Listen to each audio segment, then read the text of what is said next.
I'm about to give you the best business advice available today. I shut down the home building company that I was creating in 2022 for a very specific reason. We were focused on building starter homes, and young families could simply not afford them. Unfortunately, over the last year, my decision's been validated as I've watched many home builders unable to sell their homes at the prices they need to. To be clear, this is not something where I think the housing market's gonna crash. I never have. I still don't think it's gonna crash.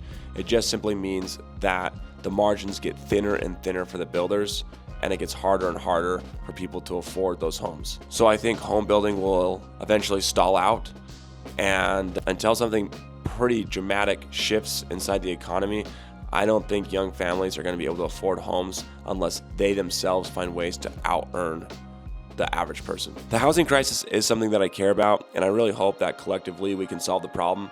But in the short term, I couldn't bet my family's life on something that I saw was not going to work. This is where that business advice that I was talking about earlier comes into play. When I started to consider what I wanted to do next, the thing that jumped out at me were there were a lot of the older generations that had more money than they really knew what to do with. During COVID, asset prices exploded, and at the same time, older people started to wonder how much longer they had to live because of the disease. I think it led to a major mindset shift from wealthier boomers. It doesn't surprise me at all that one of the more popular books right now is Die with Zero, and that's because I saw a lot of baby boomers asking themselves, how can they even spend the money that they now have? At the same time, I saw them all complaining about how the service industry and businesses in general aren't being ran as well, and that, they wanted better service. So I started to think about this customer base, and I actually label it in our group. I talk about it all the time, and what I call them is the Delta One customer. The Delta One customer is a customer that's willing to pay double for a flight to get first class,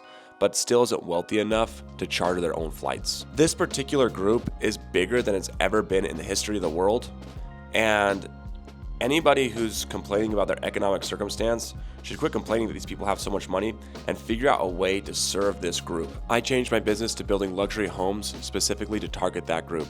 And it's the same reason that we've shifted to co-ownership. We think it's a better model specifically for the Delta One customer. The Delta One group, for the most part, is out of one resource, and it's time. And so they don't want hassle, they don't want trouble, they just want things to work.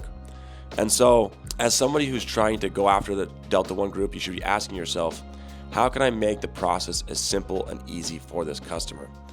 And anybody who's starting a business right now or running a business should be asking themselves, how do we create an opportunity to bring in more Delta One customers? Because they'll pay more and they'll be happy to do it. I'm filming updates every day on my project. See you tomorrow.